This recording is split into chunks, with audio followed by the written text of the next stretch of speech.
Hey, it's Jessica DaMassa with WTF Health. What's the future of health? I am talking to the who's who of health tech and healthcare innovation here at ATA 2022. And joining me right now, I have the lady responsible for this, the American Telemedicine Association CEO, Ann Mond Johnson. Ann, so happy to talk to you. Jessica, thank you so much for being here. It's exciting. It is exciting. I have been a long-time ATA attendee, and man, the buzz, this is bigger, better than ever. This is not the ATA of days of old. You really have done a remarkable job rebuilding the organization and capturing everybody's attention. Well, we did some work before, but I have to acknowledge that there was a pandemic. Yeah. So that definitely gave us a little oomph, a little wind on our backs, if you will. So. Right. Talk to me about that. I want to hear what the members are saying or what you've noticed about how things have changed as far as virtual care, telehealth, telemed, however you want to call it. How has that changed since the pandemic, your view from it? Because, you've got a long-term view and a very interesting perspective. Well, so a couple of things. Before the pandemic, when I joined the ATA, what was really clear is that we were focused on licensure and reimbursement, but we used language that wasn't very inclusive. So in 2018, when I joined, we really set forth a vision that was much more inclusive and intentional. And it was really about, we're here to ensure that people get care where and when they need it, and that when they do, they know it's safe, effective, and appropriate while enabling clinicians to do more good for more people. And that did a couple of things. One is that it really allowed us to talk to more people about what we were doing, because at the end of the day, this is a very bipartisan issue. People want others to get care where and when they need it. And the other thing that we did was really broadly define telehealth. So we went through a rebranding exercise. We were the American Telemedicine Association, and now we're ATA. Oh, okay. Yeah, a little bit like Kentucky Fried Chicken is KFC. And it was really intended to modernize us, if you will, so cleaned up all that. And we also shifted our focus because we knew that the adoption and engagement in telehealth was pretty anemic, even though the technology has been here for so long, that what we wanted to do was to really focus on organizations and help them with accelerating the adoption and engagement. So today, we represent over 400 organizations, and that includes delivery systems like Intermountain and Ochsner and Mass General and Common Spirit and Ascension. It includes academic medical centers like UC Health in Colorado and MUSC, and we have payers like Humana and Cigna and United. And then we have this range of solution providers. So in the past, people thought of telehealth as just synchronous video. Yep. Talk to somebody online and they help you out. But it's much broader than that. It's synchronous, it's asynchronous, it's remote monitoring, and that's reflected in the breadth of the members. So we have, of course, Teladoc Health and Amwell, who have been longstanding members and supporters and really the leaders in the industry early on. We have Babylon Health. We have a number of asynchronous providers like Hims and Hers and Roe. And then we also have organizations like Transcarent.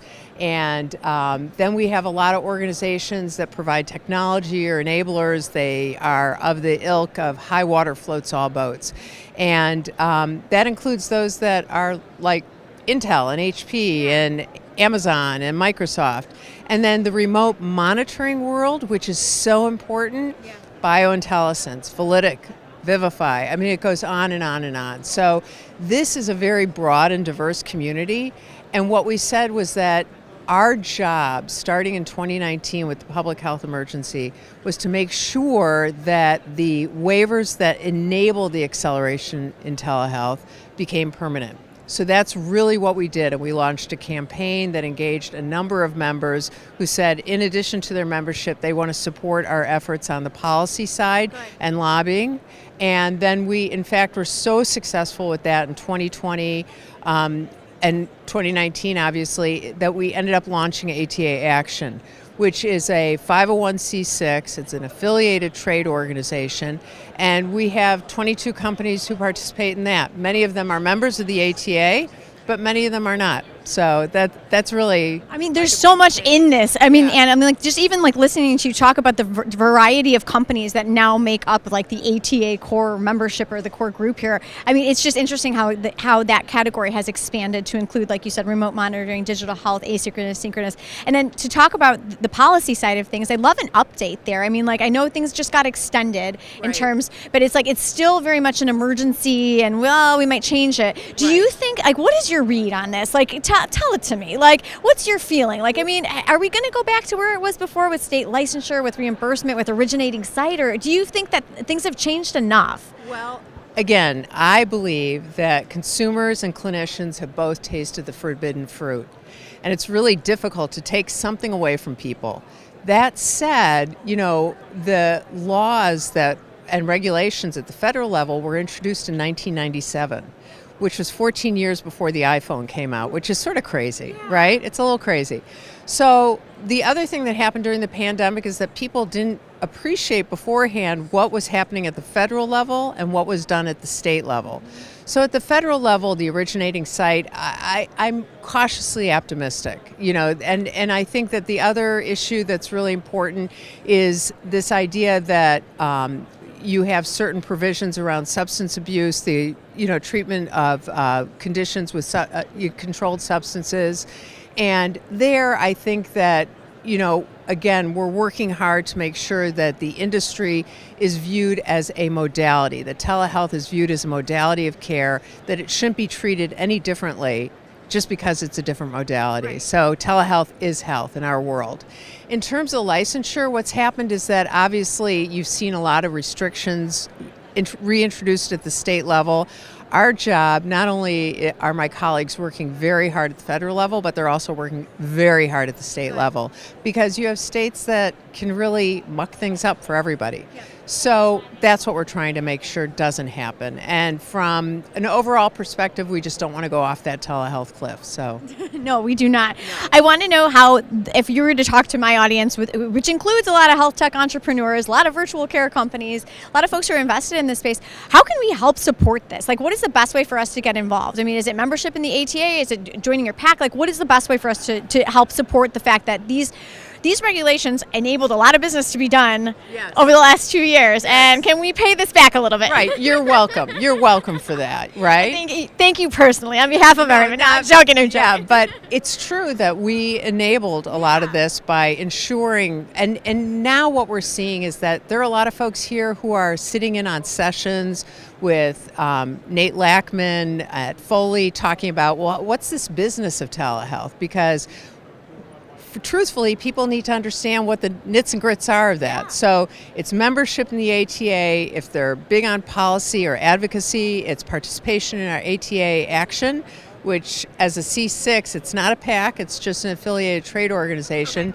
And the important thing there is that it really allows us to go full out on the advocacy side to support the principles that we created and established and articulated well before the pandemic, that we are modality, venue, device agnostic, that we think that telehealth is a modality that should be chosen by the physician and the patient and not by a regulator or a lawmaker. Right. And I feel like that's been a view that has been even adopted by a lot of health systems and plans at this point, where I keep hearing, actually I just spoke with Roy Schoenberg from Amwell, and he was saying that he's seeing those organizations rebuild their care processes, not just let's digitize what's already here, but let's rebuild them to include virtual, which, I mean, isn't that different? It's absolutely different, because the early pioneers, the ones who were really doing it right, like at Intermountain, what they said was, just because we did it this way face-to-face doesn't mean that you have to perpetuate that with digital. And so that is really, I think, an important thing. The other thing that Roy talked about was this notion of leadership and culture, and what are the values of the organization. It has more to do with the technology. The technology is the enabler. So I think we're learning some important lessons that are going to make it easier and easier for companies to take this on. All right, cool. What else, last thing from you, what else is exciting at ATA this year that we need to be aware of? I mean, we're here at the signature event, looking amazing, by the way. But I mean, what else do you have on tap? The best is yet to come. Oh. Truthfully, I think that what you're seeing here is just this enormous energy and push and drive. It's a great team that I get to work with. Joe Kvidar is the chair and now the immediate past chair. Christy Henderson is the chair.